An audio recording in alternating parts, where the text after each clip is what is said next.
tisket, a tasket, a bloody, bloody basket. Cut his head and ate his leg. Now he's in a casket. Yo, what's up everybody? Welcome to another random horror review. I am your host, Mood616, and thank you once again for stopping in, guys. Yeah, welcome to episode 27 here on the random review series. For today, I got another one here for Midnight Releasing, and I've got to say, man, Midnight Releasing has been put out in a lot of good stuff. They've really seemed to pick up their game in the last, year and a half or whatever. Before, with me, they used to have a lot of type, hit and miss type films. Like a lot of companies do, but they really kind of stepped up their game as of late with some of these releases. So this one right here, I think originally came out in 2013 on the indie circuit and stuff. And this one goes by the name of American Backwoods, Slew Hampshire. Just got a media release this year, so a couple years after it's immediate release. Get into the plot of this one. Basically centers around your four main characters from, I think they're originally from Boston in New England. Anyways, they're heading up to New Hampshire to basically go to a strip club. It's their last endeavor, as the four of them together before they embark on their, their college careers and stuff like that. So, it's just their one last party, and that's what they really want to do. They just want to go out and have a good party. Anyways, upon their way up there, they have a couple weird encounters on the way up to this place up in the mountains or whatever. And one thing leads to another, and they get into a kind of a car accident. Anyways, what appears to be a cop that kind of helps them out turns out not to be a cop, and turns out to be some fucking redneck and a bunch of his buddies and stuff. Anyways, they end up kind of kidnapping these guys and taking them on an insane journey. But the thing is with these rednecks is that they kind of want to fuck with them and play games with them and stuff. And but what the rednecks don't even know is that there is a kind of a backstory to this. There's a story that happened 4 months prior in the same area where there was this huge mass murder that happened up there, and they didn't really know what had happened, with all these people and stuff. Anyways, it turns out there's these Nordic kind of Vikings up there, and some type of mythical beast and stuff that have their own agendas up there.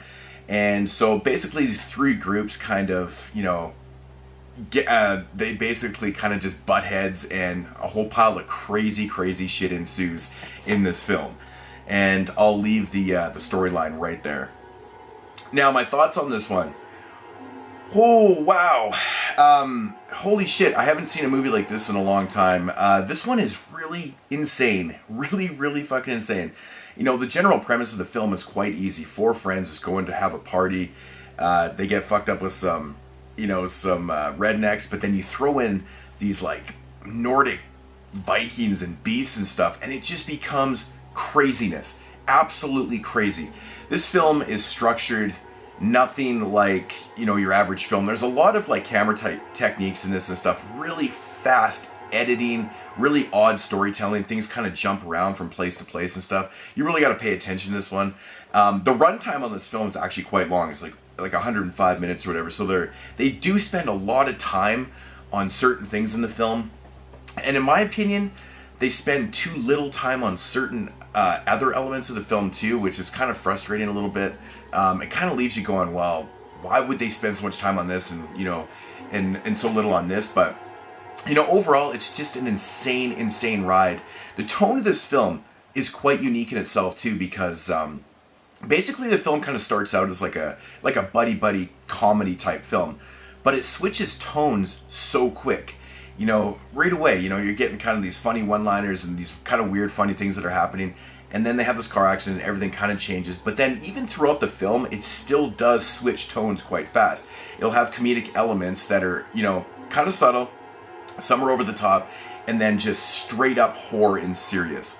And what I mean by that, it can have one scene where you're laughing 1 second, and then all of a sudden there's a dude getting butt raped. And there's a male on male rape scene in this film that is pretty fucking nasty. And like I said, it's brutal, man. I gotta give these guys mad props though, man. The gore that they did in this film, pretty much all practical effects. I think it was all practical effects from what I've seen anyways. But yeah, the gore was outstanding. You know, I really liked the whole structure of this film. I liked that, you know, these, you know, the motives of the rednecks are a little unclear at times, because they keep saying that they want to play a game and fuck with these kind of locals and stuff, and or with the, you know, with the kids and stuff. But, you know, it's kind of unclear. I think they just wanted to hunt them, I think, is theoretically what they wanted to do. But yeah, that whole thing is just, it's insane in itself. And then you've got this whole thing going on with these beasts and the whole thing. It's just a wild, wild ride. I gotta say, man, it's got one of the weirdest overall feels. Like I said, the tone changes constantly throughout this film, but it keeps you on your toes too, because you're really going, what the hell's going to happen next in this film? And I think that's a good thing. You know, it kept me guessing throughout the film. I think the way the film ends itself is, you know, it's a little kind of up in the air. But, you know, with that said, it was a really interesting film, man, and I didn't really get bored at all throughout it. It was just something that you need to see to believe.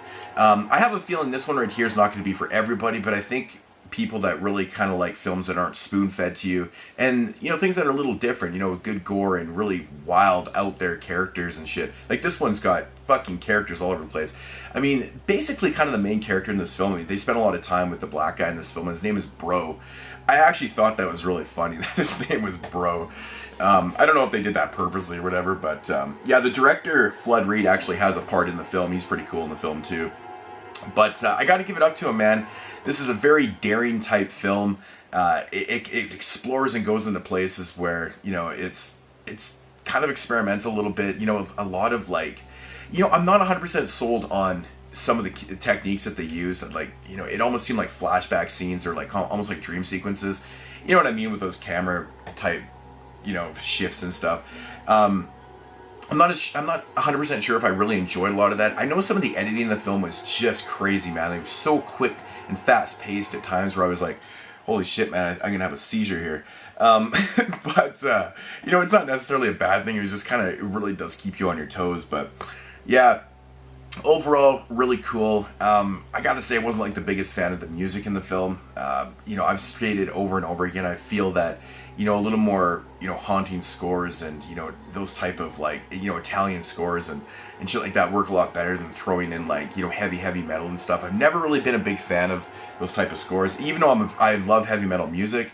I just find that in these type of films, it just kind of takes away from visually what you're seeing, and in this case, it did a little bit, you know. So there's a lot of pros and cons to this film. I think it's just an insanely made and batshit crazy film that a lot of people, I think, will enjoy. Definitely got to check this one out. If I had to rate it, I'm going to give it a solid 7.5 out of 10. It's a really unique ride, and I really enjoyed it. I mean, you know, honestly, the gore in this film really did surprise me, because I wasn't really sure where the hell this film was going, and then you get a, you know, quick glimpse of, you know, some gore. I won't give the scene away, but the first time you see some gore in this, you go, damn, that's pretty fucked up.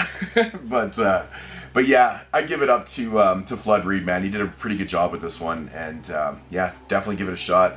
And that's American Backwoods, Slew Hampshire. Very, very interesting, batshit crazy, just low budget goodness, man. I really enjoyed it. Definitely give it a shot. And that's going to do it for episode 27, guys. Hope you enjoyed the review. Like I said, definitely give this one a shot, man. It's just, I'd love to hear other people's opinions on this one, because it's fucking nuts. It's just nuts. I really enjoyed it. So anyways, guys, see you in episode 28. Peace out.